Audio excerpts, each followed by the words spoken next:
శ్రీ పిటిఎస్కే రాజన్ గారు అజగవ సాహితీ ఛానల్. శ్రీ పిటిఎస్కే రాజన్ గారు అంటే మనలో చాలామందికి తెలియకపోవచ్చు. కానీ వారి సాహితీ ఛానల్ అజగవ సాహితీ ప్రపంచంలో చాలా పేరొందిన ఛానల్. అజగవ అంటే ఆ పరమశివుని ధనస్సు యొక్క పేరు.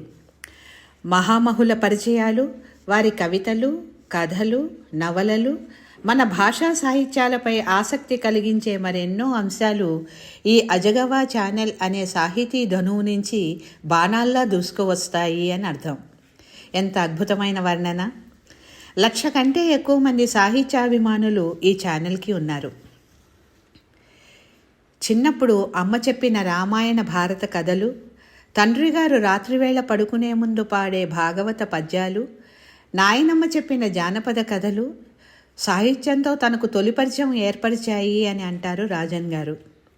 పుట్టినది, పెరిగినది, చదువుకున్నది అంతా పశ్చిమ గోదావరి జిల్లా భీమవరంలోనే. గత 6 సంవత్సరాలుగా అజగవ యూట్యూబ్ ఛానల్ ద్వారా అనేక కవులు, రచయితల సాహిత్యాన్ని పరిచయం చేశారు. బాణుడి కాదంబరి, భాసుని స్వప్నవాసవదత్త నుంచి విశ్వనాథవారి ఏకవీర, గుంటూరు శేషేంద్ర శర్మ గారి ఆధునిక మహాభారతం, అనేక ప్రాచీన విజ్ఞాన పరిచయాలు, టిఎస్ ఇలియట్ లాంటి సుప్రసిద్ధ ఆంగ్ల రచయితలపై ఉపనిషత్తుల ప్రభావం, పురాణ పరిచయాలు, రామాయణ, మహాభారత, కాశీ మజిలీ కథలు, ఇలాంటి సాహితీ పరిచయాలు ఎన్నెన్నో. ఫేస్బుక్, కోరా మాధ్యమాల ద్వారా కూడా సాహిత్య పరిచయాలు. వారు స్పృశించని అంశం లేదు. ద్వైత, అద్వైత, విశిష్టాద్వైత సిద్ధాంతాల మధ్య ఉండే భేదం, 4 వేదాలు, ఉపనిషత్తులు, అష్టాదశ పురాణాల్లో ఏముంది, ఇలాంటి అంశాలు ఎన్నో. ఈ ప్రతిభావంతునికి మన గురుదంపతులచే సన్మానం.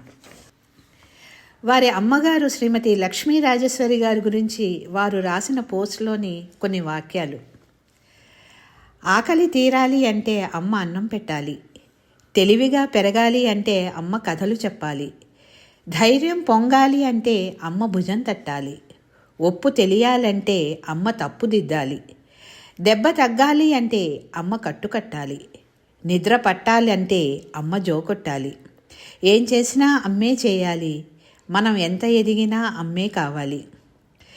ఈ మాటలు చాలవా రాజన్ గారి వ్యక్తిత్వం గురించి తెలపడానికి? శ్రీకృష్ణ పరబ్రహ్మణే నమః. యద్యదాచరతి శ్రేష్టః తత్తదేవేతరో జనః సయత్ ప్రమాణం కురుతే లోకస్తదను వర్తతే అంటాడు పరమాత్మ భగవద్గీత కర్మయోగంలో.